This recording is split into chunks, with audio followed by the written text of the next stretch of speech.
Il y avait 2 jumeaux dans son ventre. Et pendant l'accouchement, il y en eut un qui présenta la main.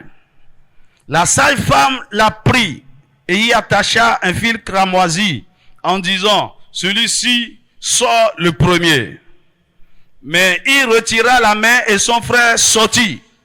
Alors la sage-femme dit, quelle brèche tu as faite? Et elle lui donna le nom de Pérez. Dis avec moi Pérez.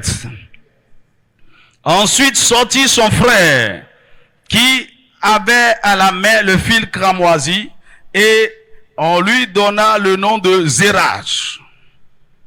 Que Dieu bénisse sa parole. Il veut t'asseoir. Ok. Est-ce qu'il y a une femme qui a déjà fait jumeau ici?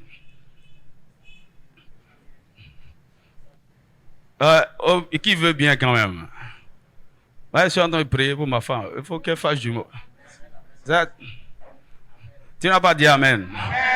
Hein? C'est bon, hein, les jumeaux. Même les triplés. Les quadruplés. A dit quoi? Dieu, tu fais racheter le temps. Alléluia. Alors, cette belle histoire de Tamar qui a eu des jumeaux. Mais voici, quand il y a des jumeaux, même s'ils sont conçus ensemble, pendant l'accouchement, il y a forcément un qui sort le premier. Même si c'est 4, 5, 9 enfants, il y a toujours quelqu'un qui sort le premier. Parce que l'orifice vaginal n'est pas aussi... Voilà. Donc, quelqu'un sort le premier. Alors, voici, pendant l'accouchement, la sage-femme a constaté qu'un enfant a sorti la main. Normalement, quand l'enfant sort la main, ça veut dire quoi? En fait, la bonne nouvelle pour toute sage-femme, c'est de voir la tête de l'enfant venir. Vous dites, l'enfant présente la tête, ok. Alors, même quand l'enfant sort la main, c'est délicat. Généralement, quand l'enfant sort la main, on essaie de retourner ça dedans d'une certaine manière. Parce qu'il faut que la tête sorte. Mais l'enfant qui sort la main, cela veut dire que c'est cet enfant qui est positionné premièrement. Et dans tous les cas, c'est ça qui va sortir le premier. Mais le texte que nous avons lu nous dit que à un moment donné, durant le travail, le bébé qui a fait sortir la main a retiré sa main. D'ailleurs, quand le bébé a sorti sa main, la femme a dit, celui-ci sort le premier. Et il a attaché un fil rouge à sa main. Faut dire, pour faire la distinction en même temps. Voici, comment on appelle les premiers en Yoruba? Hein? Akobi ou bien Akoko? Hein? Ok, c'est que ça c'est... Et enfant? Hein? Ça n'a pas un nom enfant. Ça doit avoir un nom, il faut chercher. C'est parce que tu n'as pas encore fait jumeau. Ok, donc le premier, et donc elle a dit, celui-ci sort le premier. Mais tout à coup, le premier là a retiré sa main. Et le travail continuant, un enfant sort. Mais elle a constaté avec étonnement que ce n'est pas celui qui s'était présenté et qui a montré sa main, que c'est l'autre. Et donc elle a posé la question, quelle brèche as-tu faite? Autrement dit, tu es passé par où? Alors que l'autre était déjà positionné à l'orifice. C'est miraculeux. Même si l'autre a retiré sa main, cela ne veut pas dire qu'il est retourné.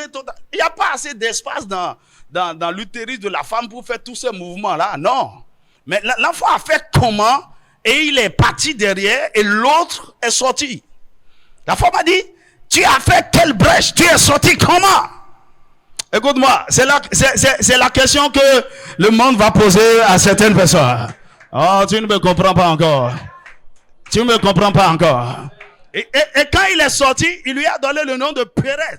Pérez qui veut dire percer. Il a brisé les barrières. Contre toute opposition, contre toute limitation, il est sorti. Et quand l'autre est sorti, il a appelé Zérach. Zérach veut dire rayonnant, qui brille. Mon ami, dans la vie, il y a toujours des gens qui brillent en premier. Mais ils ne sont pas encore sortis. En réalité, ils ont fait sortir la main. Ce sont des tricheurs. Et tout le monde les voit. Ils se sont mariés premièrement. Ils ont eu des enfants premièrement. Ils ont eu des diplômes premièrement. Ils ont construit premièrement des maisons. Ils ont voyagé premièrement. Ils ont fait toutes sortes de choses. Tout le monde les voit. Mais tout à coup, ils disparaissent de la scène. Parce qu'en réalité, ils n'étaient pas encore sortis. Ils n'étaient pas encore réellement positionnés. Mais tout le monde les voit dire, oh, voici le premier, voici le premier. Mais le premier selon les hommes, ce n'est pas ça, le premier selon Dieu. Dis-moi Amen. Dis-moi un vrai Amen. Mais quand Dieu connaissant l'ordre des choses, vient maintenant rétablir l'ordre. Et celui qui est premier, selon les hommes, est retourné à sa place normale. C'est pourquoi la Bible dit que les premiers seront les derniers et les derniers seront les premiers. Par le mystère des percées surnaturelles. Par où es-tu passé? Et donc, Pérez est sorti, premièrement. Il a levé la tête. Et c'est ce que le Seigneur s'apprête à faire pour certains d'entre vous. Personne ne vous attend. Personne ne vous calcule. Ils ne savent pas, ils ne peuvent pas vous imaginer là. Ce que la percée fait, c'est que la percée vous propulse. Dis-moi Amen. Il y a des barrières autour de vous. Il y a toutes sortes d'impossibilités autour de vous. Il y a toutes sortes de limitations. Vous-même, vous savez que ce n'est pas possible. C'est compliqué. Les gens vous ont déjà dévancé. Vous êtes derrière. Vous vous contentez de votre position de derrière. Vous vous demandez quand est-ce que je vais me marier aussi. Quand est-ce que je vais faire ceci. Quand est-ce que je vais... Vous avez commencé certaines choses avec certaines personnes. Peut-être le travail, le ministère, une carrière. Vous êtes derrière. Les gens vous ont dévancé. Ils sont très loin. Vous n'avez jamais imaginé même arriver à leur niveau. Écoute-moi, la bonne nouvelle, c'est que Dieu va vous mettre au devant d'eux. C'est ce que la percée fait. Dis-moi un vrai Amen. Dis-moi un vrai Amen. Et on va te demander, mais par où es-tu passé? Quelle brèche as-tu ouverte? Maintenant, la percée, c'est quelque chose. C'est un événement. C'est une victoire. C'est une réussite que nous avons dans des conditions difficiles. Et quand ça arrive, ça change totalement le cours de notre vie. Oh, dis-moi Amen. Et lorsque tu demandes à n'importe quel homme puissant, n'importe quel homme d'affaires puissant, qui est riche, n'importe quel homme politique, n'importe quel homme de Dieu, n'importe quel pasteur qui fait de grandes choses, il y a toujours un moment de percée. Tu vas lui demander, mais la percée a eu lieu quand? Parce que tout le monde se cherche, on fait des efforts, tu fais de ton mieux, mais apparemment rien ne marche. Mais tout à coup, il y a quelque chose qui a tout déclenché. C'est à partir de là que mon ministère a pris un envol. C'est à partir de là que c'est fini. Dès que j'ai gagné ce contrat, dès que j'ai eu ce diplôme, dès que c'est fini, c'est à partir de là. Ça, c'est la percée.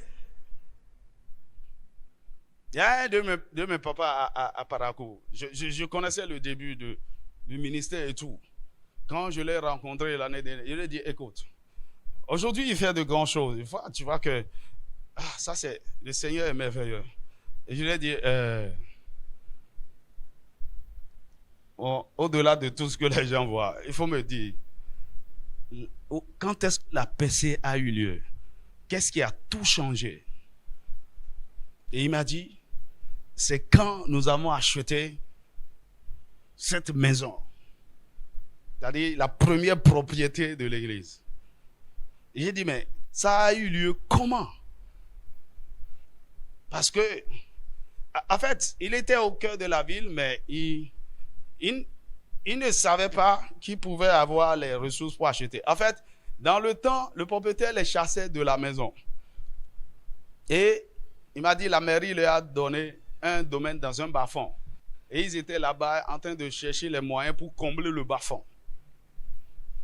Et tout à coup, le propriétaire a changé d'avis. Il dit, il veut vendre la maison où il est en train de les chasser là.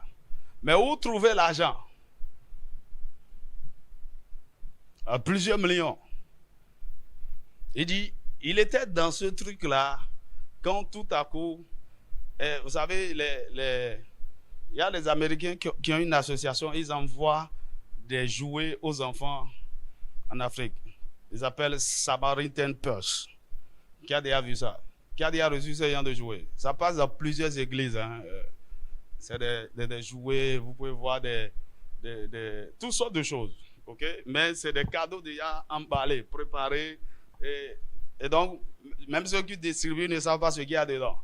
On donne aux enfants. Tu peux retrouver poupées dedans. Tu peux retrouver voitures. Tu peux retrouver des cahiers. Tu peux retrouver... Et c'est cette distribution-là, ils ont eu à faire. Et il a amené l'eau à l'église pour les enfants. Et il a distribué. Mais il y a un là, c'est bizarre. Et regardez, il dit non. Ça là, je ne vais pas donner. Je vais garder, ouvrir moi-même. On ne dirait pas... Et puis, effectivement, il a ouvert. Et quand il a ouvert, c'est des billets, c'est des dollars.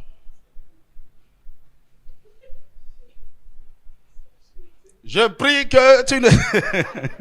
Quelle prière je vais te faire maintenant? Tu t'imagines? Hein? C'est comme le monsieur à qui son ami a donné une Bible avec des billets dedans pendant son mariage. Et quand il a ouvert la Bible, je savais ce gars-là, il m'aime pas. Voilà, maman, il ose me donner Bible. Et non, il n'a pas touché à la Bible. Oh, dans la Bible, il avait mis des billets de $100. Et ça faisait environ $2000 dans le... Et donc, il a gardé la Bible là, il n'a jamais ouvert. Et un autre ami voulait faire mariage. Il dit, je vais lui faire ça aussi. Je vais lui envoyer la Bible. Il a eu la Bible. Il dit, il m'a donné la Bible, waouh! Quelle Bible, c'est bien, l'a ouvert. Pas billet. Il ouvre encore des billets. Et il a dit, mon frère, je n'ai jamais vu un cadeau comme ça. Déjà, la Bible seule, c'est déjà autre chose. Mais tu as pris le temps d'aligner autant de billets de $100 dedans. Waouh, que le Seigneur. Attends. Tu parles de quelle Bible? Je prie que ce qui te revient de droit, pas ignorant, ça c'est ce qu'on appelle les manipulations démoniaques. Et ce qui te revient de droit, tu donnes à quelqu'un d'autre. Qu'est-ce qu'il a poussé à dire ça là? C'est pour les enfants, c'est pas un truc pour les... Moi, dans notre église, ça vient tout le temps, on distribue, on donne, voilà. Il a ouvert et il a vu des billets il dit, au départ, il avait un peu peur. Et effectivement, les Américains font ça, parfois, et il dit, ou bien c'est des faux billets. Et il est allé à la banque, il dit, il veut vérifier si ces billets-là sont des billets authentiques. Et il a dit, pasteur, c'est des billets authentiques, tu as eu ça où? Il dit, c'est pas ça qui est important.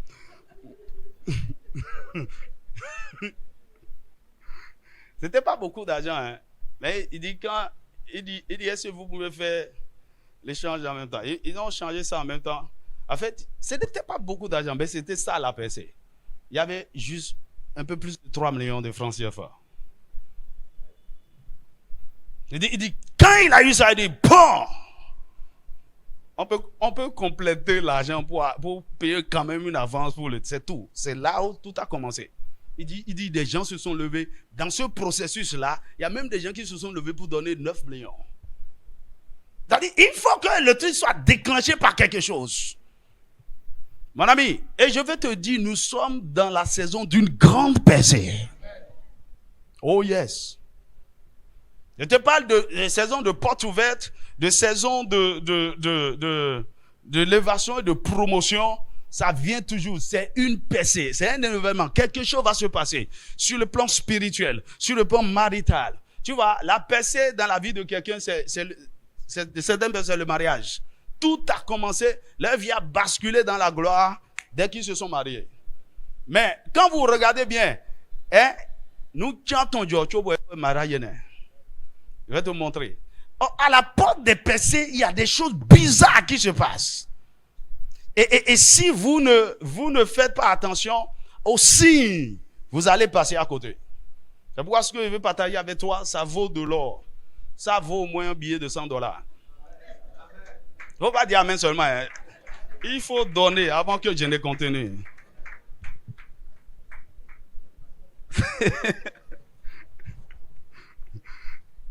Alléluia. Donc, avant que Pérez ne sorte, il y avait déjà des barrières. On ne s'attendait plus. On ne l'attendait pas. Mais il est sorti. Et ceci se passe pendant la percée. On ne vous espère pas. Il y a des barrières, il y a tout est contre vous et vous. On sait que vous ne pouvez pas. C'est fini. Mais le Seigneur, il va surprendre tes ennemis. Donc, je te parle rapidement de quelques signes. J'en ai combien? Une vingtaine. Les signes annonciateurs d'une grande percée. Lorsque vous êtes à la porte d'une grande percée, parce que beaucoup de gens ne connaissent pas et ne comprennent pas ces signes, à la porte de grandes percées, ils abandonnent. Ils sont découragés. Ils se détournent. Ils ne continuent pas à faire ce qu'on doit faire pendant la percée. Et c'est fini, ils passent à côté. Je prie que cela ne soit plus ton histoire au nom de Jésus. Alors, la percée, d'abord, c'est quoi? La percée, c'est créer une brèche, une ouverture. C'est se frayer un chemin au milieu de beaucoup de barrières. Se frayer un chemin à travers beaucoup de limitations. Bien entendu, après avoir fourni des efforts. Alléluia.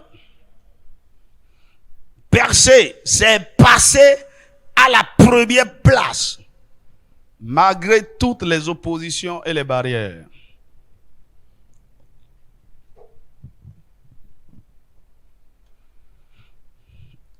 C'est passer à la première place. Ça veut dire quoi? Vous étiez derrière. Et vous passez à la première place malgré toutes les oppositions et les barrières. Percer, c'est être positionné dans sa place de destinée après plusieurs résistances ou après plusieurs échecs. Être repositionné dans sa place de destinée. C'est-à-dire, c'est là où vous devriez être. C'est là où Dieu a prévu que vous soyez. Et l'ennemi essaie de vous détourner. Il y avait donc des résistances, il y avait des barrières. C'est-à-dire quoi? Les barrières, c'est Satan qui les met là. Il ne veut pas. Les ennemis se lèvent, il ne veut pas que quelque chose de beau, de glorieux vous arrive. Ok? Et c'est pourquoi il y a tous ces signes négatifs, mais vous devez les identifier et savoir aussi quoi faire. Donc, je ne veux pas seulement parler des signes. Ces signes annonciateurs, je vais aussi te parler de ce qu'il faut faire. Et donc, la percée, c'est la victoire ou le succès qui vous propulse dans la gloire. C'est la victoire ou le succès qui vous propulse dans la gloire. Alors, pour quelqu'un, par exemple, c'est juste que quelqu'un te donne juste 500 000 là où tu es. Et c'est fini. Hein? Apparemment, ce n'est pas beaucoup d'argent et ça ne peut pas faire beaucoup de choses, mais pour toi, c'est une fortune. Et ça peut déclencher beaucoup de choses. Dis-moi amen. Pour quelqu'un d'autre, la percée, c'est une bourse. Dis-moi Amen. Dès qu'il a cette bourse, entrer dans cette université, c'est fini. Pour quelqu'un d'autre, c'est le mariage. Pour d'autres, c'est une sorte de succès dans le ministère. Donc, la percée peut être spirituelle. Elle peut être académique, professionnelle, maritale, financière, ministérielle. C'est une porte de bénédiction particulière que le ciel a préparée pour vous. Dis-moi Amen. Et lorsque vous êtes proche d'un temps comme ça, d'une percée, d'une victoire comme ça, il y a toujours des signes qui annoncent que le temps favorable est là. Il y a des signes qui montrent que vous voulez rentrer dans une grande percée. Et vous devez identifier ces signes-là. Vous devez les connaître. Et savoir aussi comment les gérer afin de rentrer dans cette bénédiction tant attendue. Dis-moi Amen. Ok, le premier signe, c'est quoi? Le premier signe, ce n'est pas quelque chose de négatif. Le premier signe, c'est la conscience ou la révélation de la saison favorable. La conscience ou la révélation. J'ai dit la conscience parce que ce n'est pas que vous avez eu une prophétie, une révélation, Dieu vous a parlé d'une manière extraordinaire ou non. C'est-à-dire, vous sentez, personne ne vous a rien dit. Vous sentez que quelque chose de beau va vous arriver. Et généralement, c'est que tu te réveilles le matin avec une grande joie dans le cœur. Au milieu de comment on va dire, des contradictions pas possibles. Et parfois, tu te réveilles avec un chant bizarre. Il dit, hey, pourquoi tu es content comme ça aujourd'hui? Il dit, moi, mais je ne comprends pas, hein. Je suis seulement dans la joie. Mon ami, il ne faut plus s'amuser avec ces gens de moment. Ou bien, il y a un chant de victoire extraordinaire qui entre dans ton cœur. Et tu dis, aujourd'hui, là, vraiment, je suis seulement dans la joie. J'ai envie de faire cadeau aux gens. J'ai envie de préparer. Tu es en train de célébrer quoi, mon ami? Le ciel est en train de t'annoncer. Une bonne nouvelle arrive. OK? Et ça arrive pour beaucoup, mais puisqu'ils ne savent pas que c'est de ça qu'il s'agit, ils passent à côté. Maintenant, au-delà de prendre conscience que quelque chose de beau va vous arriver, vous pouvez avoir la révélation. Parce que vous avez l'Esprit de Dieu. Il peut vous dire, attention, il y a telle chose qui arrive dans tel nombre de jours. Ça peut ne pas être avec une précision, mais il peut te dire, tu es dans une saison favorable. Tu es dans une saison de gloire. Ou la saison là a été déjà annoncée par une prophétie.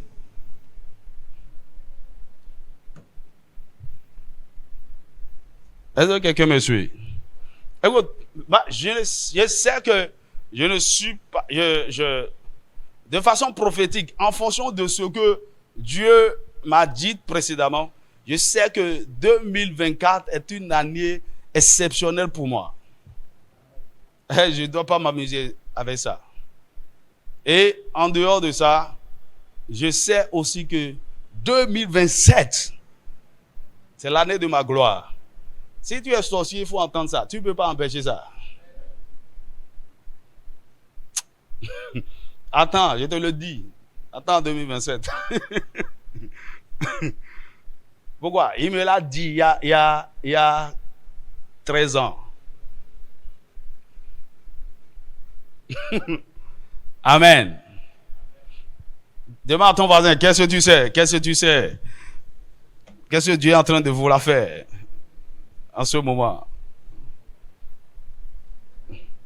Tu vois, c'est heureux de savoir ces choses. Hein. Vous ne vous amusez pas, vous ne vous comportez pas comme tout le monde. Vous êtes un enfant de destinée. Dis-moi amen. C'est pas en ce moment-là que tu sais pas là où ce que ta vie, ça représente. Quelqu'un t'amène, hey, ma chérie, week-end prochain, je t'amène à Lomé. On ira, quel Lomé? Tu connais ta vie. Tu connais la saison. Dis-moi amen. Donc, vous pouvez avoir un témoignage intérieur. Ou si vous n'êtes pas trop spirituel, Dieu peut vous envoyer un prophète. Il peut vous envoyer quelqu'un. Ou pour certains, c'est parfois les paroles prophétiques que Dieu me donne, par exemple, ici. Il dit, nous sommes en train de rentrer dans une saison. Parfois, ce n'est pas pour tout le monde.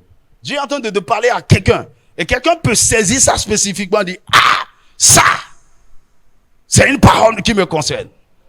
Une parole qui a été annoncée de façon globale devient une prophétie personnelle. Et quand la personne prend ça au sérieux, c'est fini. Donc, ça, c'est le premier signe. Le deuxième signe qui accompagne les saisons,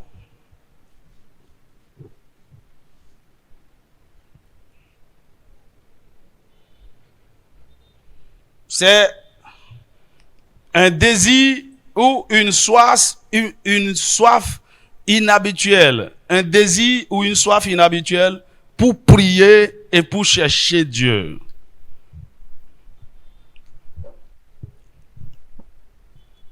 Vous n'aimiez pas beaucoup prier, même particulièrement pendant ce temps-là. Je dis, mais je ne sais pas, j'ai juste envie de prier. J'ai juste envie d'aller à l'église. Il y a personne. Il dit non, je veux juste aller entrer dans le temple. Rester tranquille à l'hôtel. Rester là. Quelque chose vous pousse vers Dieu.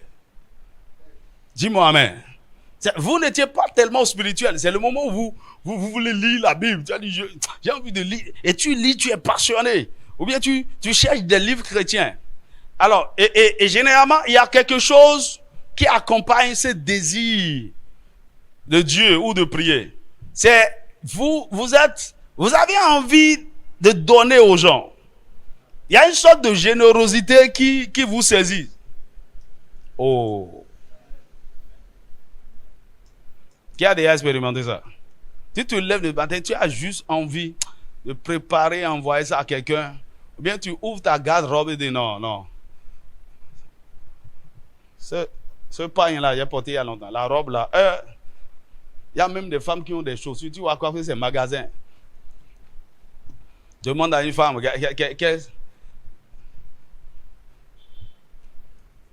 chaussures comme ça, chaussures. Elle a porté ça une fois.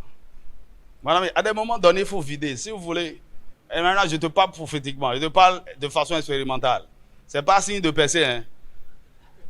C'est-à-dire que toi-même tu veux provoquer percer. Dis-moi amen. Je te parle sérieusement. Il y a des choses, tu appelles les gens, tu dis venez prendre. Et tu fais des sacs, tu donnes. C'est-à-dire quoi? Quand vous voulez que de nouvelles choses entrent dans votre vie, videz les anciennes. Il y a même des habits des gens surtout, il y a des gens conservateurs.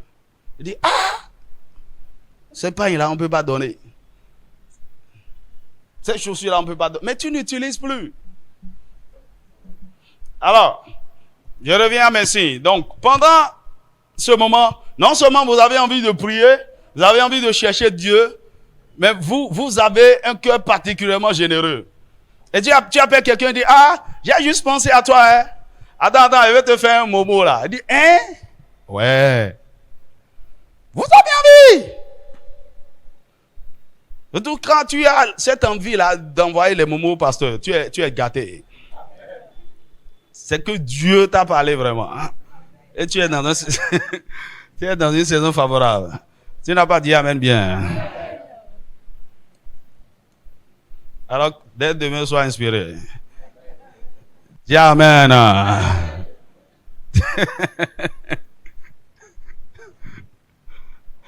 Alléluia. Alors, le troisième signe, c'est une résistance inhabituelle dans différents domaines. Alors, voici. Tu as la joie dans le cœur, Tu sais qu'il y a quelque chose de beau, c'est toi qui s'est levé et tu as fait des cadeaux aux gens, tu es content. Mais laisse-moi te dire, ça ne dure pas longtemps. Juste 2-3 jours après, l'atmosphère change. Tu dis, mais qu'est-ce qui se passe? Et c'est le moment où tu regrettes même d'avoir envoyé 10 000 à quelqu'un hier. Parce qu'aujourd'hui, là, toi-même, tu as besoin. L'atmosphère a changé. C'est-à-dire quoi? Une sorte de résistance dans différents domaines. Disons même que c'est parce que tu espérais certaines choses que tu as libérées, tu as donné. Et tout à coup, c'est comme si les portes se ferment autour de toi. Il y a une sorte de résistance dans plusieurs domaines. En fait, la prière même, tu n'as plus envie de faire la prière. Les citations de début, là, ça disparaît. Tu commences pas à te sentir désintéressé par les choses spirituelles. Tu as du dégoût. Résistance. Donc, tu dis, mais qu'est-ce qui se passe? Tu vois, c'est l'exemple que je t'ai donné là. Pendant que Dieu, l'heure a sonné pour que Dieu puisse faire truc. Dans ce moment, le prophète dit, quittez, allez chercher ailleurs. Oh, Dieu veut leur donner ça. Est-ce que vous...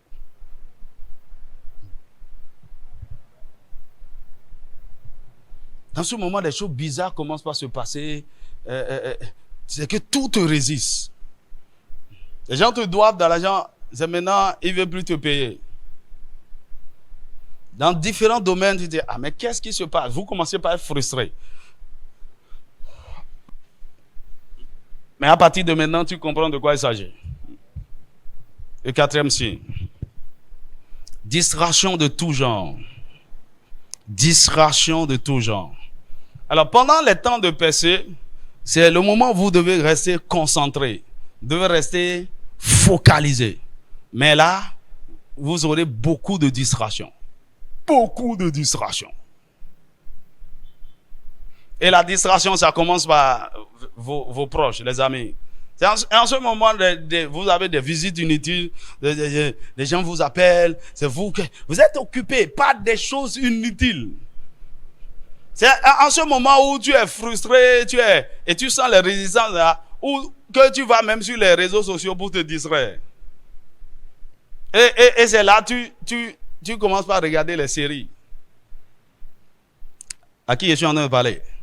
Donc, la série que tu as regardée, là, il faut arrêter. C'est le dernier épisode que tu as regardé la nuit dernière. Dis Amen.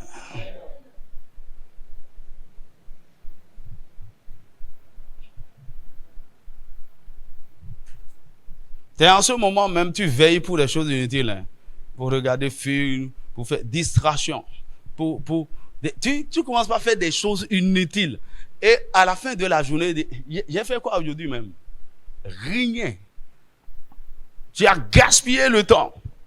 Et ça, c'est le diable qui fait ça. La distraction peut venir sous forme de maladie. Ça peut venir sous forme d'un accident. Ça peut venir sous forme de, je ne sais pas, quelque chose qui va maintenant capturer votre attention et vous détourner de l'essentiel. Depuis hier, il y a un mal de tête là que je n'arrive pas à garder ma tête droite. Des choses bizarres. On veut te distraire.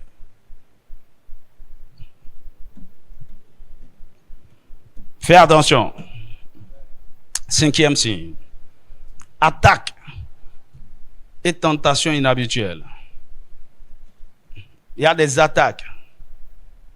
Alors, l'attaque, vous pouvez constater ça dans votre sommeil. Dans les rêves, vous voyez attaqué, poursuivi, attaqué par des animaux. Vous faites des cauchemars. Vous dormez, vous faites des cauchemars. Vous ne vous rappelez plus. Mais en fait, c'est des choses qui vous font peur.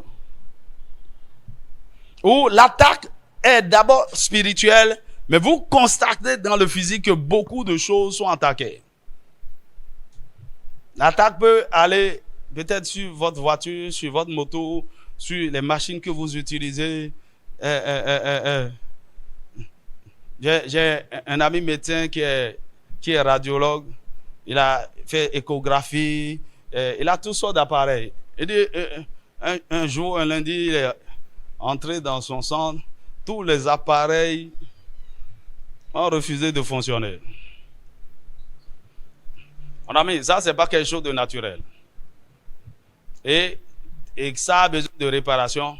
Et mine de rien, bizarrement, là, on te fait le point, on dit, il faut 7 millions pour régler tout ça. De nulle part comme ça. Et maintenant, tu es prêt à faire sortir les 7 millions. Il n'y a pas les pièces ici. Il faut commander à... C'est-à-dire, quelque chose que vous n'avez pas du tout prévu qui vous sort totalement de... C'est-à-dire, vous êtes sorti de la maison pour un autre programme, c'est-à-dire, et sur plusieurs jours, vous êtes perdu comme ça. Des attaques. Maintenant, au-delà des attaques, il y a des tentations. Vous êtes tentés. Tentés pour pécher. Tentés. Tentés. Vous avez des séductions sexuelles.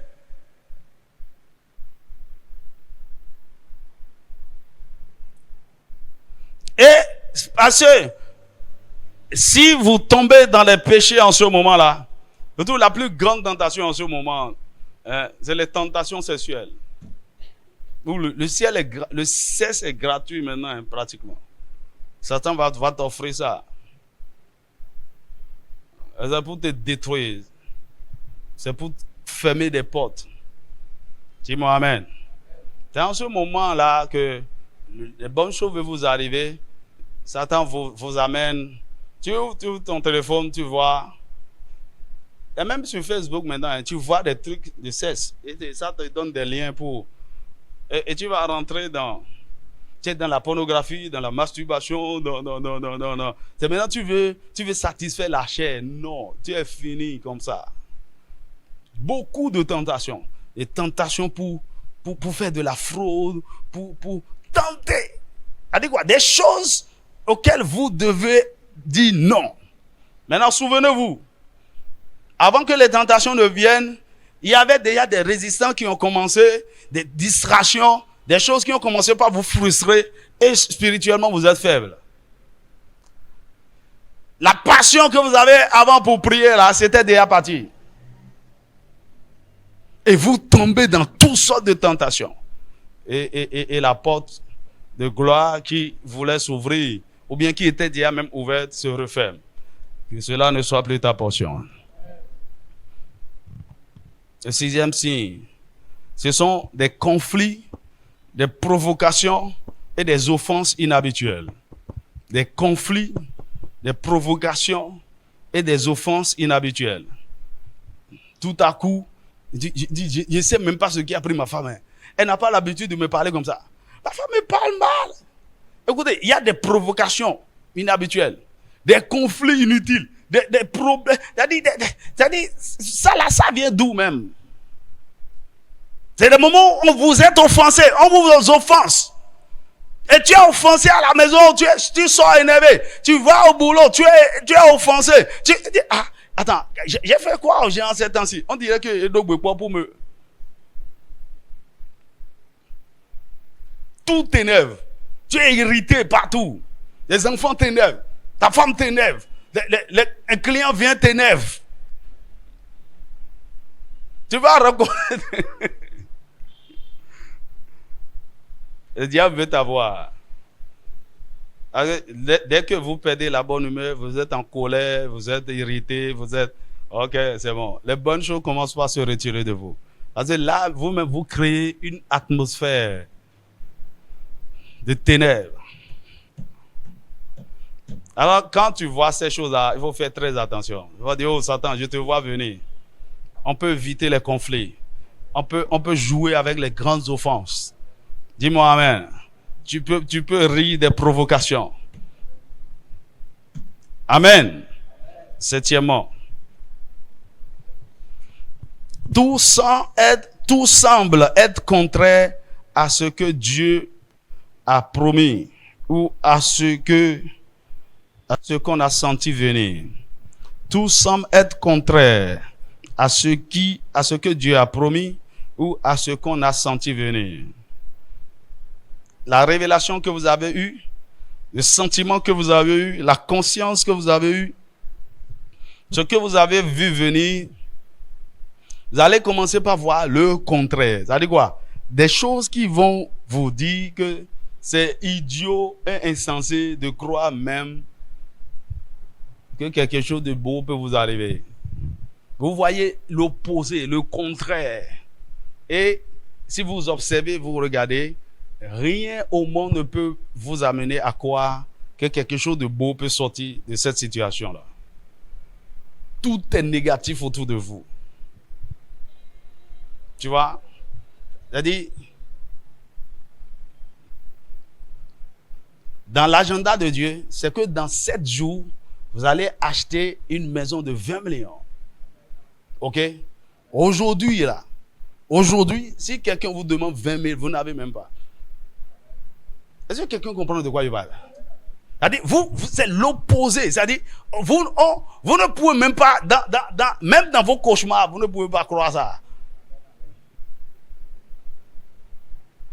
Tu ne peux pas imaginer que quelque chose de beau va arriver dans quelques jours, là où tu es. Le contraire. Et Satan crée ces choses-là pour faire quoi? Pour établir dans votre cœur l'incrédulité et le doute. Donc le 8e signe, c'est le doute et l'incrédulité dans votre cœur. Les semences de doute et d'incrédulité dans votre cœur. Vous allez douter de la promesse de Dieu. Vous allez douter de la révélation. Vous allez douter de la prophétie. Vous allez douter de ce que vous avez vu venir. Vous ne pouvez même pas croire. L'incrédulité. Or, sans la foi, il est impossible d'être agréable à Dieu. Et donc, ce que Dieu veut faire, il faut le croire. La Bible dit dans Luc chapitre 1, verset 45, « Heureux celle qui a cru, parce que les choses qui lui ont été annoncées de la part du Seigneur auront leur accomplissement. » Comment? Quand j'y crois. Maintenant, tout autour de toi te montre que c'est insensé de croire. C'est insensé même Peut-être ta percée là, c'est un voyage. Et dans 3 jours là, à cause de tout ce que tu as vu, on t'a déjà chassé à l'ambassade. Il n'y a pas de visa. Celui qui t'a promis de prendre le billet, tu ne sais même plus là où il est. Il ne prend plus tes appels. Tout. C'est-à-dire, toi-même, tu sais que c'est fini. Or, autour de ça, il y a une grande porte qui est ouverte pour ton voyage. Dans 7 jours. Amen. Mais en regardant les choses selon les yeux de la chair, le doute et l'incrédulité s'installent. C'est impossible. 9e signe. Découragement de la part de l'ennemi et des proches. Découragement de la part de l'ennemi et des proches. Alors, Satan va commencer par semer le découragement en vous. Vous êtes découragé. Vous savez, ce que le découragement fait, c'est quoi? Ça vous enlève la passion et l'énergie pour agir. C'est fini.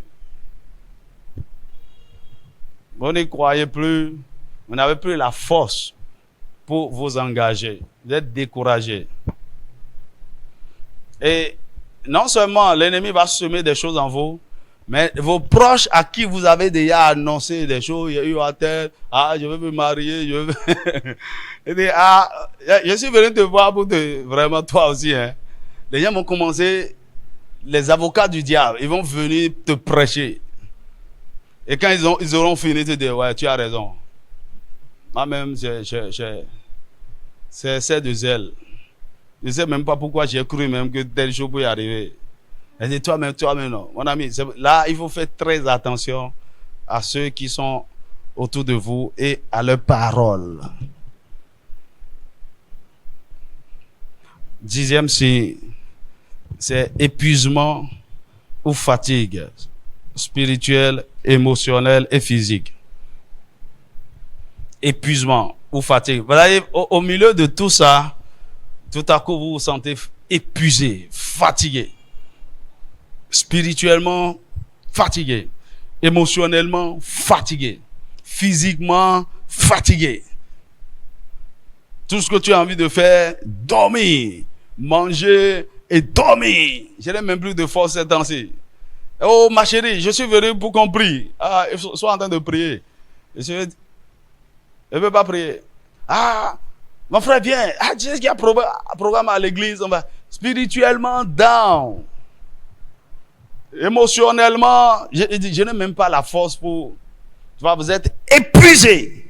Or, c'est le moment de se lever malgré tout et de faire ce que vous saviez être juste.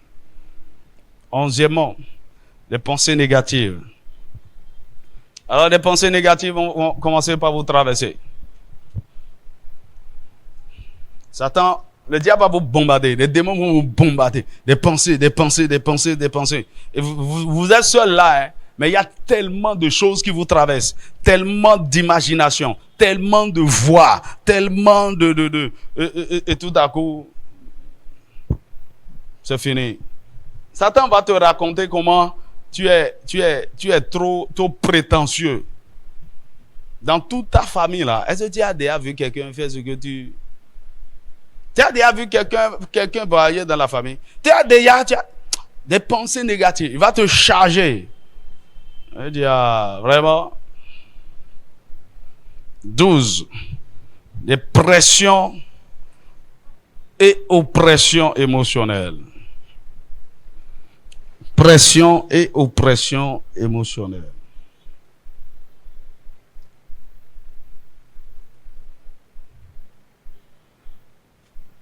C'est-à-dire vos émotions seront vraiment emballées. Et vous serez sous pression. Je ne sais pas comment expliquer ça. Vous ne savez même plus comment... Il y a quelque chose qui, dans certaines situations, vous vous sentez vraiment angoissé. Et littéralement, vous sentez même de la douleur dans vos poitrines. Qui a déjà expérimenté ça? Et vous êtes énervé. Vous êtes sous pression. Vous voulez manifester la joie, mais c'est comme on vous dit, c'est non. Vous voulez... Vos émotions sont contrôlées. C'est-à-dire quoi? C'est comme si tout émotionnellement, vous êtes contrôlé par des émotions négatives. La peur, la colère, la frustration, la tristesse, tout ça c'est mêlé. Et c'est vraiment très inconfortable. 11e, 12e. Défi inattendu ou grande difficulté. Défi inattendu ou grande difficulté. Et là, il y a des défis, des choses que vous n'attendiez pas. Alors tout à coup, c'est votre garçon qui tombe dans le puits. Mais tu es passé par où pour aller tomber dans le puits? On l'a amené à l'hôpital, il a cassé la mâchoire et le bras gauche. Et vous rentrez à l'hôpital, les dépenses bizarres. C'est des moments où des choses commencent par...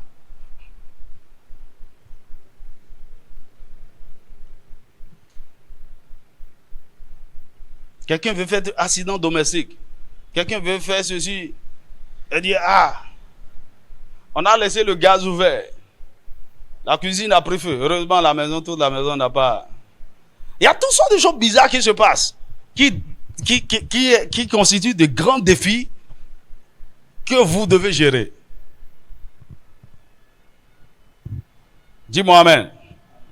C'est tout à coup des fatigues bizarres sortent de nulle part. C'est en ce moment où vous avez des difficultés, que les impôts viennent, vous n'avez pas payé vos impôts. Vous avez toutes sortes de choses. Vous n'aviez jamais vu ça venir, vous n'avez pas calculé ça, vous n'attendiez pas ça, c'est arrivé. 14. Envie d'abandonner. Alors, votre rêve là, votre espérance là, il vaut mieux abandonner ce truc. Envie d'abandonner. 15. Sentiment d'être retenu en arrière. Alors, si vous êtes spirituel, vous pouvez voir que, ok, il y a des forces qui vous tirent en arrière. Mais vous pouvez sentir, vous pouvez avoir l'impression, on dirait qu'il y a des choses qui me mettent. Chaque fois que j'ai des opportunités, je vais aller de l'avant. Il y a des forces, mon ami, c'est vrai. C'est en ce moment que Satan active les autels de la famille. Depuis la maison de votre père, on vous tire. La maison de votre mère, on vous tire. Depuis votre belle famille, on vous tire. Parce que le truc, c'est quoi? Dans le monde spirituel, toute bonne chose qui vient arriver, ça crée une atmosphère autour de la personne, autour de la maison. Et quiconque est spirituel peut voir. Donc comme ça, les sorciers peuvent voir.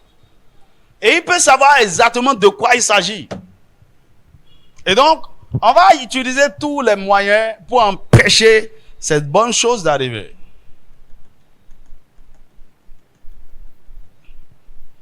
« 16. Se sentir dans l'impasse. » C'est comme si vous êtes face à un mur infranchissable qui vous empêche, c'est bloqué partout. Il n'y a plus d'espoir. Vous êtes désespéré. Vous vous sentez dans l'impasse. 17.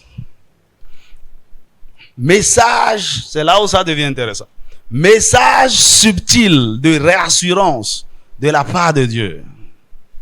Au milieu de toutes ces choses, il y a quelque chose, il y a une voix intérieure qui vous rassure.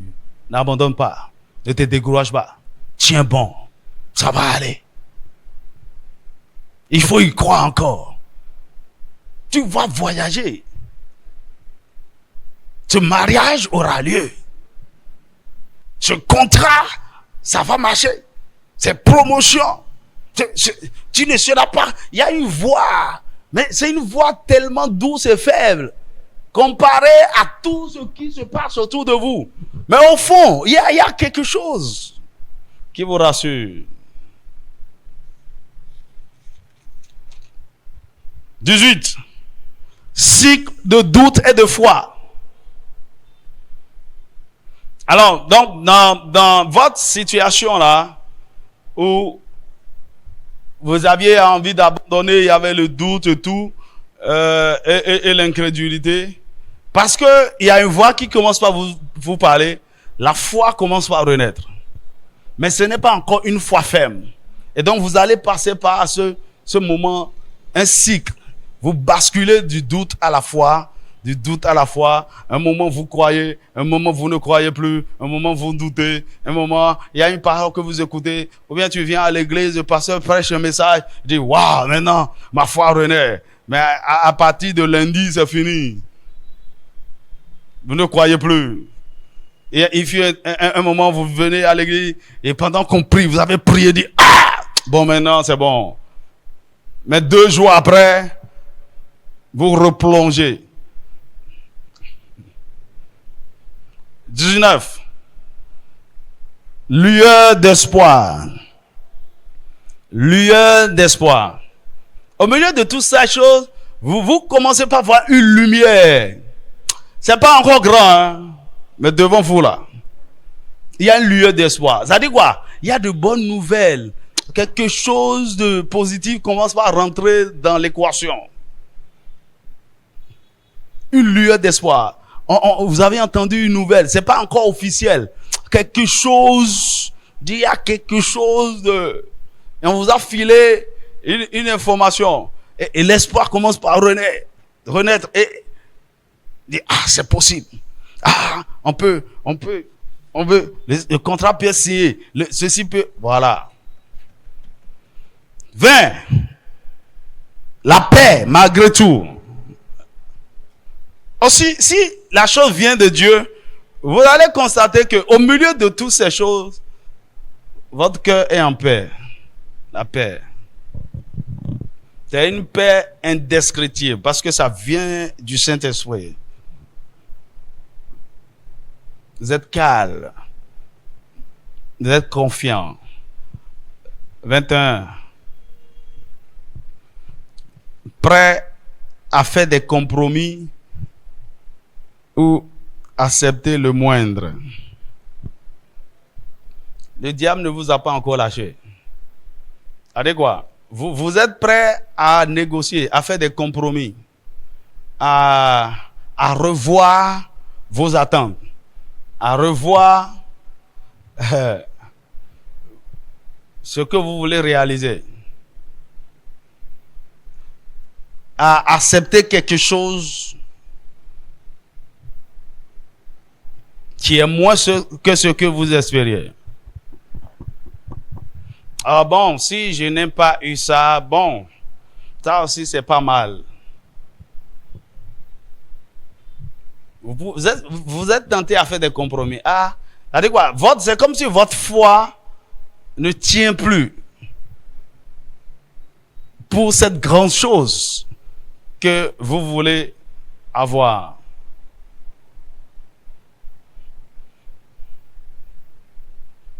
Dis-moi amen. Tu vois, c'est l'exemple que j'ai donné tout à l'heure, ok? On veut nous vendre un terrain à 12 millions.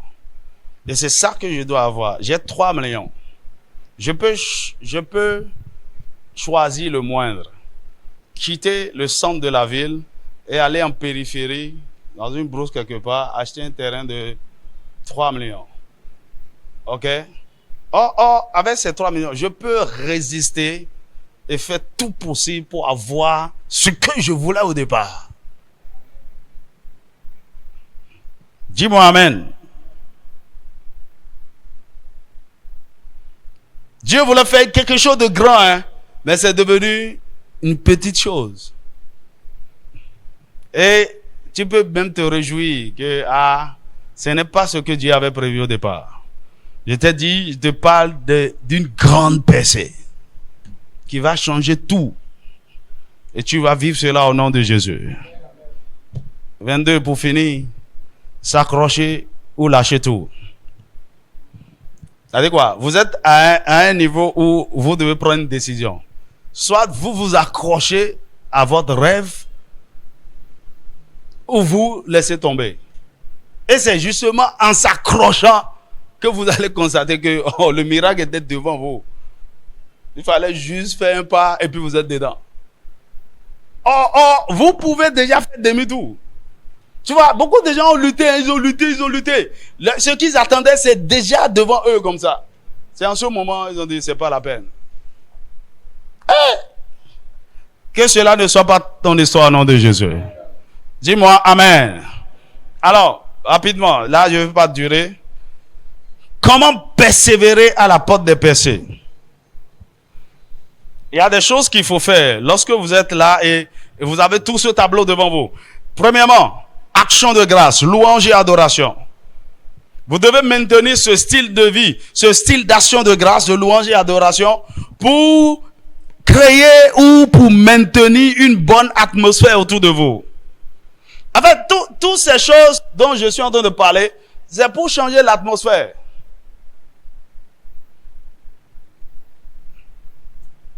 Mais quand vous persévérez dans l'action de grâce, dans la louange, dans l'adoration, tu vois, c'est le moment où votre cœur lourd, mettez une bonne compilation d'adoration. Chargez l'atmosphère de la maison. Mettez la Bible audio. La parole de Dieu est en train de résonner. Ok. Mettez la loi, il y a des choses que je faisais. Quand j'étais célibataire, je faisais ça bien. Quand ça ne va pas là, je mets une bonne louange nigériane dedans. Je ferme la porte. Je me déshabille. On va venir voir ça. Je danse comme un malade. Je transpire moi seul. C'est là où j'avais loué avec Vedoko, je faisais ça. Je ferme la porte. Je dis, hey, Ben, quel bruit ça est pour me ici? Mais le quoi de problème est donc? Non, c'est ton je mets la musique à fond dedans. Dedans. Madame, aussi longtemps que la paix n'est pas revenue, je danse. Mon ami, il ne faut pas laisser Satan vous imposer des choses. Dieu nous a donné plein d'âmes pour le contrecarrer. Dis-moi amen.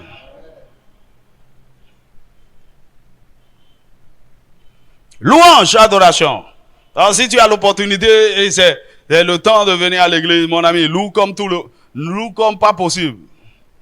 Chacun s'est dit, mais le frère là on dirait il est bien. Mon ami, c'est à cause de mes problèmes, je suis en train de... Je veux que Dieu me remarque. Que, aujourd'hui là, je dis Dieu, tu me vois. Tu dois... Façon dont Deuxièmement, priez beaucoup. C'est la saison où vous devez appliquer ce verset, priez sans cesse. Priez beaucoup, priez partout, tout le temps. Encore et encore, priez. Beaucoup, il faut pas me demander pendant combien de temps. Je dis beaucoup. Ou sans cesse, prie. Encore, tu pries. C'est là où tu es partout, tu pries. Tu es sur la douche, au WC, tu pries. Tu es sur la voie, tu pries. Tu es...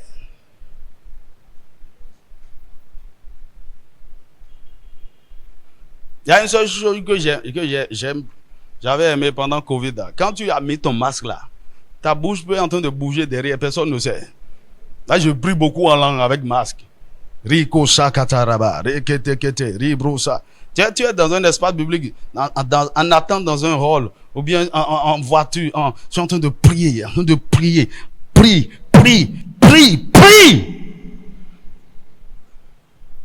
Et parce que c'est justement ce que le diable ne veut pas que tu fasses. Continue de prier. La nuit ne dort pas, prie. Or, justement, c'est pendant ce moment les gens dorment bien même. Ce que le découragement peut vous faire, vous êtes fatigué, épuisé, dans les soucis là. Tu dors. C'est comme si le sommeil, au moins, te permet d'oublier tous ces trucs là pendant un temps. Et bien, tu prends même de somnifères. Où il y a d'autres, maintenant ils se saoulent d'alcool. Viens dormir. Adore quelqu'un en fond. Et tes problèmes vont te...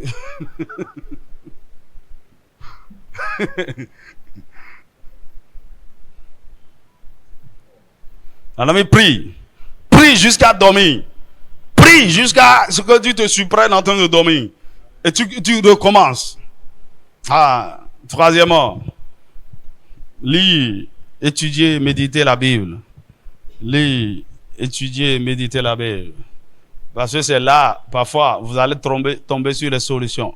Lire, méditer la Bible. 4. Parler à un ami spirituel. Je dis un ami, un vrai. C'est pas un jaloux, un envieux, un charnel, un bébé spirituel qui comprend rien. Il va commencer par te donner des conseils bizarres et détruire ta foi, détruire ton espoir. Non. Quelqu'un qui parle à quelqu'un. Ou bien si tu as un mentor spirituel, voir le pasteur, parle avec quelqu'un qui est mature spirituel, ok, mature spirituellement, avec qui peut t'encourager, qui peut prier avec toi, qui peut te fortifier, qui peut t'interpréter certaines choses. 5. Gardez la foi malgré tout. Gardez la foi malgré tout. Et il y a une chose que il faut faire pour garder la foi, c'est écouter la parole de foi. C'est là où c'est intéressant d'avoir des messages. Vous écoutez les paroles. J'ai une compilation de messages de foi de David et Bob. 100 messages. Et du jour, ça te charge à bloc. Tu gardes la foi malgré tout. La foi vient de ce qu'on entend. Écoute des paroles de foi. 6. Prendre une pause. C'est-à-dire se retirer. Prendre une pause. Tu es dans la foulée, dans quelque chose, tu es en train de... Dieu, vous êtes en train de travailler pour telle chose. Comment évoluer et puis ça ne va pas. Mon ami, à des moments donnés, il faut lâcher. Donc poursuis plus. C'est-à-dire quoi? Quand tu lâches, tu laisses tout entre les mains de Dieu et va Et je ne dis pas tu abandonnes. Tu lâches prise. Et tu te retires. T'as dit quoi? Va en retraite. Va quelque part. Prendre de l'air. Pas forcément pour prier. Mais pour calmer ton esprit. Mais ce qui te préoccupe là, laisse tomber. Faut pas en parler. Faut pas faire quelque chose par rapport à ça. Laisse. Généralement, quand tu reviens, Dieu a déjà tout arrangé. Non, c'est une sagesse. Il y a des fois où vous êtes derrière quelque chose, vous êtes en train de... comment? Est-ce que ça va maintenant? Est-ce que sa santé là? Même si c'est ta femme qui est à l'hôpital, à des moments même disparaît. Il ne faut pas aller la voir dans l'hôpital là. Disparaît quelque part. C'est pas abandon. À des moments donnés, lâche prise, relâche la tension et la pression. Va parler seul avec Dieu.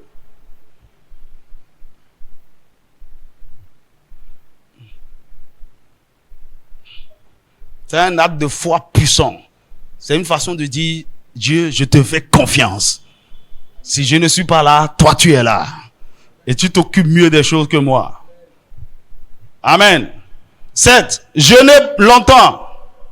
Jeûner longtemps.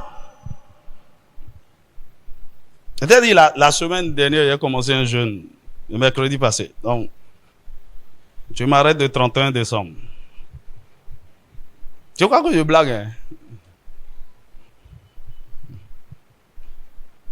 Je ne fais pas un jeûne. Mon jeûne est simple. C'est un repas entre 17h et 18h chaque jour. C'est fini. C'est ce que je fais depuis...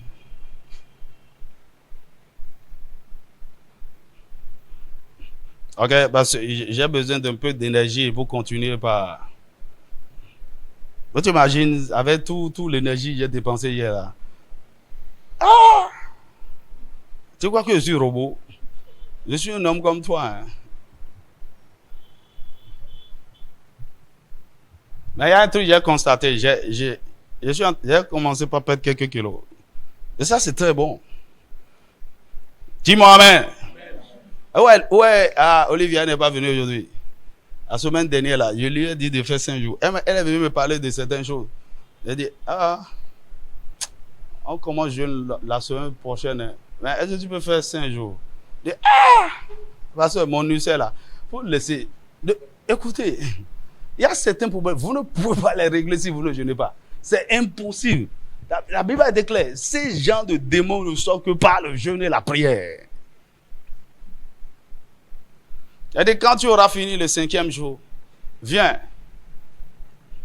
Il dit, tu commences lundi. Moi-même, je vais commencer par jeûner avec toi.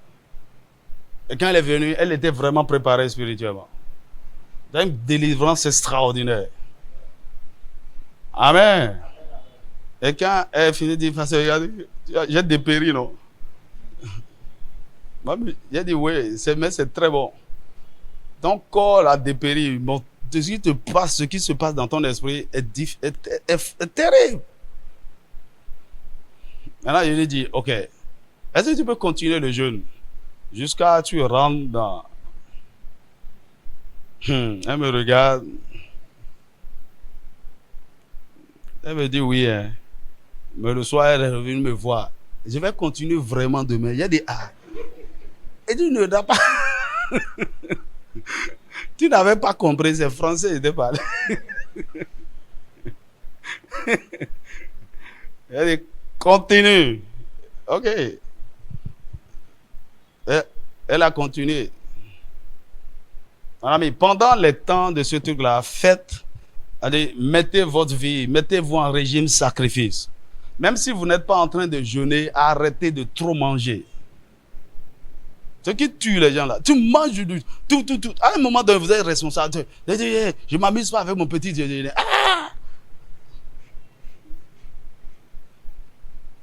À midi, tu dois manger. Tu n'es pas sérieux là. Tu n'as pas de choses sérieuses à faire, honnêtement. Et tu as de sérieux problèmes, de défis, des trucs là. Et tu manges. Tu es complice.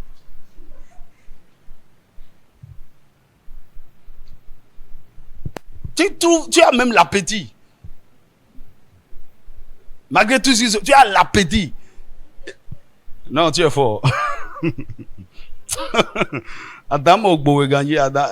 Je prie pour toi. Adam Daro de nos bombes, ils n'ont pas depuis 3 jours. Et on a beau dire amen. Amadami, Adamigo, Amado Amigo. Rendez-vous. Écoute-moi. Est-ce que vous êtes fort, vous êtes puissant entre les mains de Dieu, vous faites de grandes choses. Vous allez traverser des choses. Il faut prier contre ça comme vous voulez. C'est Dieu lui-même. Il va vous allez traverser le feu, vous allez traverser l'eau. Il va vous éduquer spirituellement, mentalement, physiquement. Vous allez devenir fort. Dis à ton voisin, jeûne beaucoup.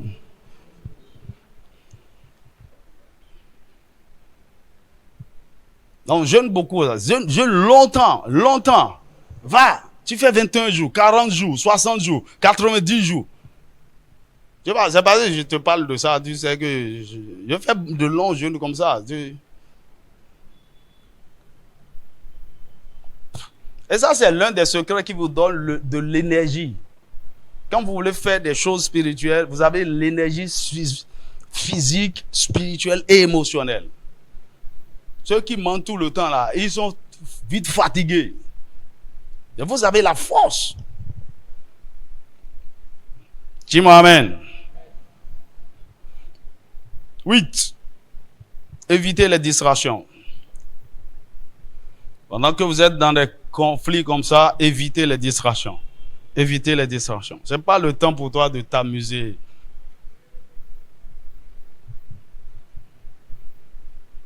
Je ne me rappelle plus la dernière fois, je suis resté assis au salon pour regarder télé. Et tous les soirs, toi, tu dois attendre ça. Non, je regarde le journal. Quel journal? Le fait de... En fait, quand vous êtes même un homme occupé, très sérieux, quel temps vous avez pour vous asseoir au salon même? À moins que vous avez des visiteurs et puis... Là, sur le salon, voilà. Manger pour prendre du temps, pour... Voilà. Je ne dis pas de passer... Je ne vous dis pas de faire... Tu as déjà vu les grands... Je ne parle même pas... Ils ne sont pas chrétiens. Les grands hommes d'affaires, tout ça là. Leur vie, leur style de vie... Tu ne peux pas. Certains d'entre eux ne dorment pas la nuit. La nuit, ils font des réflexions stratégiques.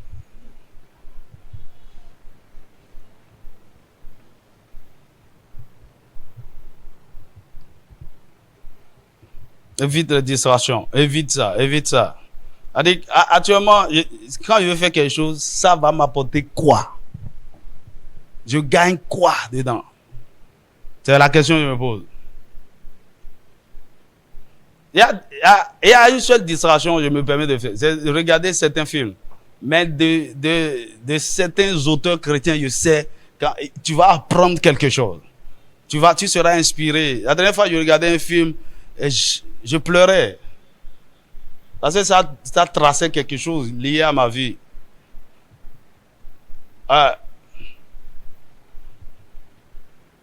Tu es là en train de regarder feuilleton. Godoy, mon télé on a grillé. Dis amen.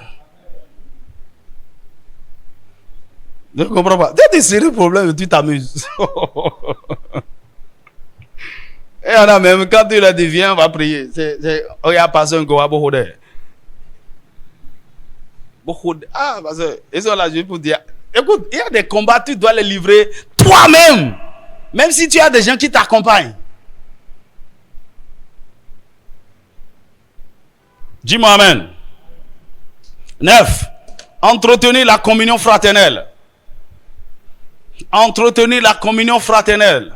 Faut pas manquer l'église. Faut pas manquer les réunions, les groupes de prière. Des rencontres avec un frère, une soeur. Vous parlez, vous priez ensemble. Ça doit t'aider. 10. Faire confiance absolument à Abba Père. Absolument confiance. Dieu est au contrôle. Le Seigneur est au contrôle. Ah oui, il est toujours au contrôle. 11. S'accrocher de tout ton cœur. Faut pas abandonner. Même si la chose ne se réalise pas, tu vas pas sortir la même personne de ça. Tu vas apprendre quelque chose. Tu seras transformé. Tu auras une expérience. Tu vas... C'est ça. Donc, dans tous les cas, tu gagnes. Donc, accroche-toi. Et 12 pour finir, abandonnez tout entre les mains de Dieu. Il y a des choses que vous ne pouvez pas contrôler, il y a des choses que vous ne pouvez pas prédire. Dieu connaît l'avenir, faites-lui confiance. Vous accrochez.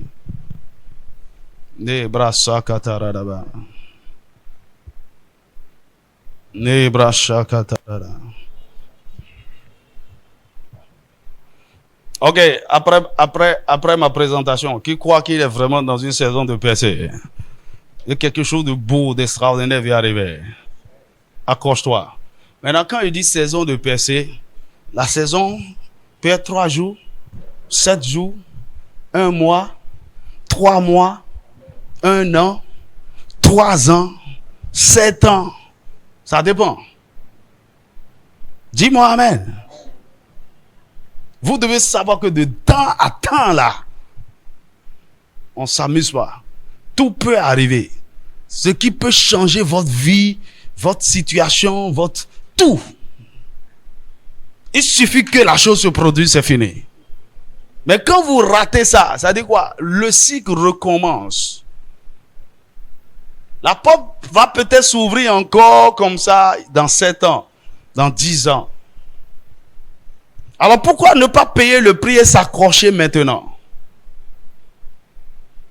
Dis-moi amen.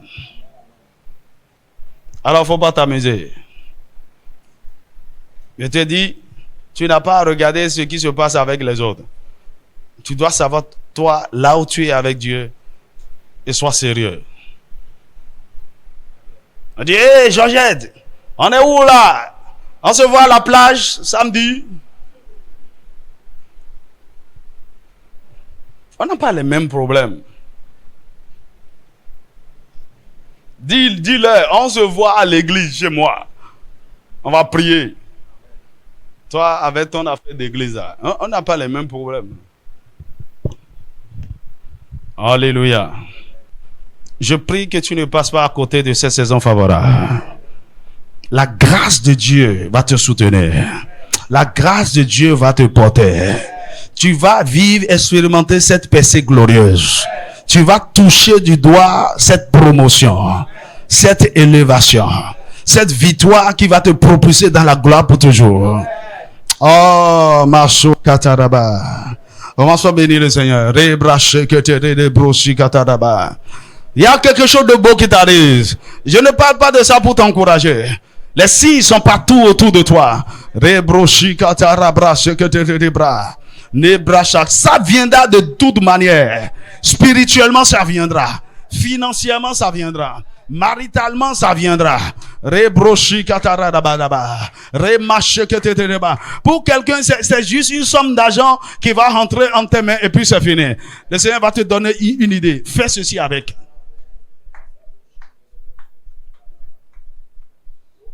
La percée, prie. Vous allez. Qui connaît le révérend Raoul Wafo? Vous entendez son histoire. Le gars, c'est un milliardaire. Et il va vous dire comment tout a commencé pour lui. Il dit, il galérait, vrai. Mais il sentait que, il est destiné à de bonnes choses. Et il dit, il s'est enfermé dans une chambre avec quelques bouteilles d'eau. 7 jours. Il a jeûné 7 jours. Il ne buvait que de l'eau. Et quand il a fini, le jour suivant, là, il y a un frère qui faisait mariage. Il dit, il était faible, habillé bizarrement comme ça. Et donc, quand il est parti au mariage, on lui a dit, il va faire une exhortation pour les mariés pendant la réception. Quelqu'un dit percé.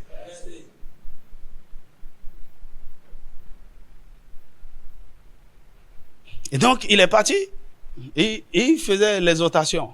Il y a un homme d'affaires assis dans la foule qui le regardait, habillé de façon bizarre. Les hommes riches peuvent vous tromper. Hein. Il est venu au mariage, il y a un culotte de polo. Et quand les gens mangeaient et tout, et il s'est approché de lui et dit, ah, bonjour révérend, ah, j'aime bien votre exhortation, c'est vraiment, vous savez, j'ai envie de vous donner de l'argent. Je vais vous donner 15 millions. Le lundi, c'est samedi, hein. Le lundi, on va vous contacter.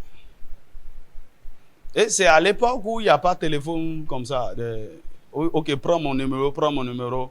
Ok, la personne qu'ils connaissaient ensemble, c'est le marié qui les a invités tous. Et il regardait le monsieur, il dit, me connais, tu vas me donner 15 millions comme ça. Il dit quelque chose, il dit, il faut pas, c'est de la blague. Il dit qu'il faut croire. Il dit, je suis sérieux.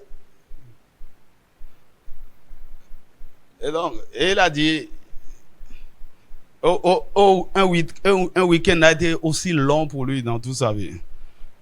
C'est le gars seul qui pouvait le contacter. Il dit, le lundi, je vais t'envoyer 15 millions. Et il attendait. Et effectivement, le lundi, il a reçu 15 millions. Comme ça. Quelqu'un dit percé. Et là, il a 15 millions comme ça. Il dit, je priais dans la galère. Voilà 15 millions. Il dit, qu'est-ce que je vais faire? Il dit, il priait. Et puis, il y a une femme qui connaissait et il priait avec la femme. La femme l'a appelé et dit, ah, parce que vous vous rappelez, je vous ai dit que je voyage. Elle dit, ah, ton voyage là, tiens. Il dit, mais j'ai un problème. Mon restaurant là que je veux vendre, j'ai pas toujours trouvé de preneur. Il faut prier pour moi. Et quand il parlait, elle lui dit, achète le restaurant. Et elle dit à la dame, et si j'achetais le restaurant? Elle dit, tu es sérieux? Et il s'imagine, elle dit, oui, je suis sérieux. Ah, si c'est toi, il va te faire un bon prix. Donc, elle lui a vendu le restaurant, tout. C'est-à-dire la parcelle, le bâtiment, tout. Tu vois, c'est comme ça. Financièrement, il est devenu un homme d'affaires. Dis avec moi, percé. Le Saint-Esprit te conduit à jeûner, va jeûner. Dis-moi un vrai amen. Maintenant, un dernier témoignage. J'ai beau t'encourager. J'ai ça sur mon portable. Quand j'ai vu ça, j'ai dit, ah! Un autre pasteur kenyan. Et actuellement, il a bâti un centre de retraite, un hôtel 5 étoiles pour des pasteurs, pour un centre de conférence, des trucs. Et puis, dans le témoignage, il veut dire comment il a eu l'argent pour faire la chose. Il dit, il était fatigué de comment sa vie était. Il dit, bon Seigneur, quelque chose doit se passer. Je ne vais pas manger jusqu'à ce que tu me rencontres, tu me fasses quelque chose. Il dit, dans la maison où c'était une maison à étage. Mais il y a plusieurs personnes qui ont accès au haut de la maison, là où il sèche les habits et tout. Et donc, il dit, il avait la clé. Il y avait une petite paillote là. Il dit, il est monté là-bas. Il dit à sa femme de ne pas venir. Si Dieu ne dit rien là, il ne descend pas. Et il faisait un jeûne à sec. Il ne buvait pas de l'eau, il ne mangeait pas.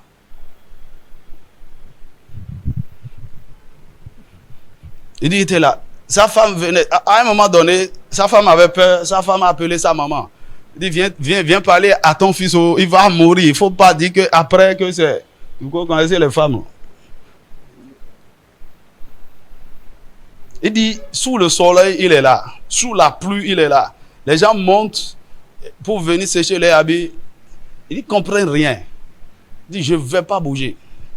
Il dit, il était là le 18e jour. Il voyait quelque chose devant lui comme ça. Il dit, la chose était floue. Mais il regardait, ça devenait de plus en plus clair. Mais en fait, il voyait deux anges qui dansaient. C'est pas un rêve. Hein. Ça, c'est quoi ça? Il dit, Seigneur, si c'est sérieux cette affaire-là, attends, je vais descendre et appeler ma femme et amener ma femme pour... Et il est descendu. Et quand il est descendu, ça va dire, oh, alléluia, je vais te préparer quoi? Je ne veux pas, viens. Et la femme vient dire, hé! Mais c'est les gens qui dansent. Elle dit, ok, non, ce n'est pas une illusion. Maintenant, je redescends.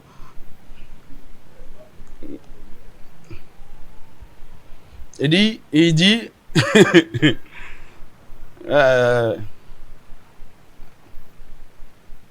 il a continué. Il dit, je ne suis pas venu voir les anges, c'est toi-même. Quelque chose. Il dit, le 21e jour, il savait, il n'a pas vu comme ça. Il savait, une lumière est descendue. Là, ébloui.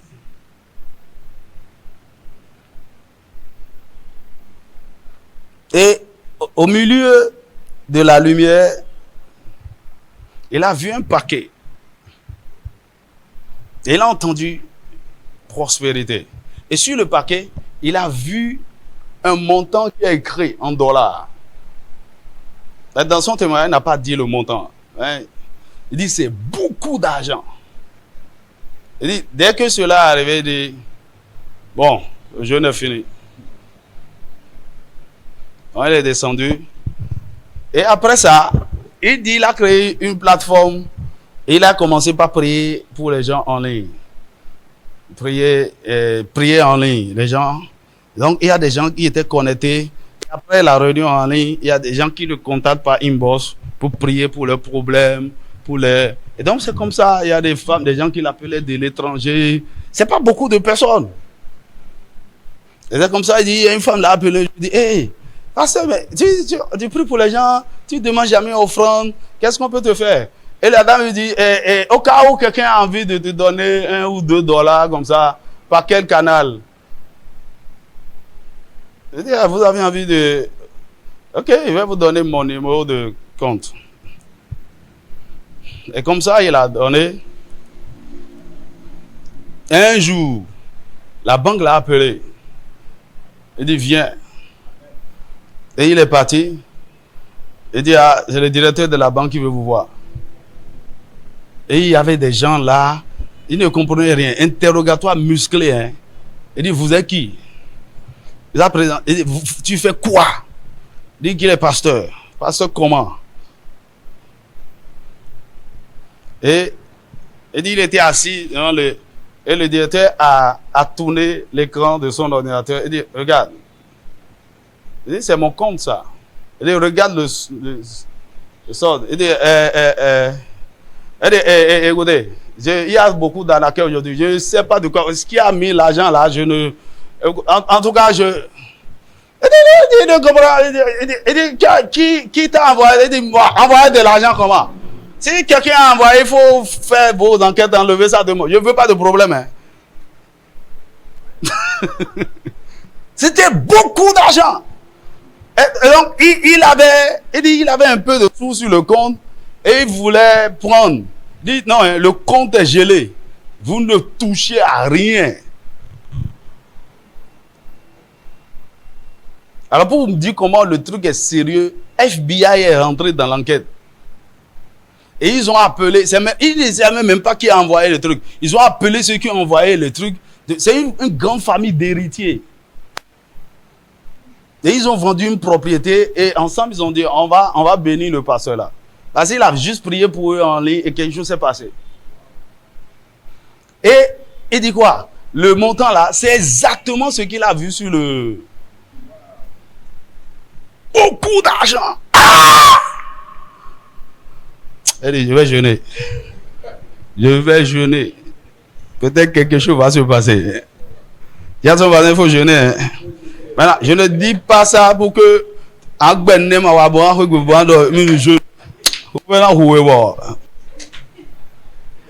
Laisse le Saint-Esprit te conduire. Hein. Dis-moi Amen. Ces choses-là, Dieu le fait de façon exceptionnelle. Mais vous allez constater qu'il vous conduit par son esprit et vous donne la force, la capacité de faire ce sacrifice exceptionnel. 21 jours, jeûne à sec, il faut que vous soyez portés par l'esprit. Dis-moi amen. Alors, qu'est-ce que je suis en train de te dire? Ces gens-là, ils ont vu, ils étaient à la porte de quelque chose et ils ont payé le prix. Dis-moi amen.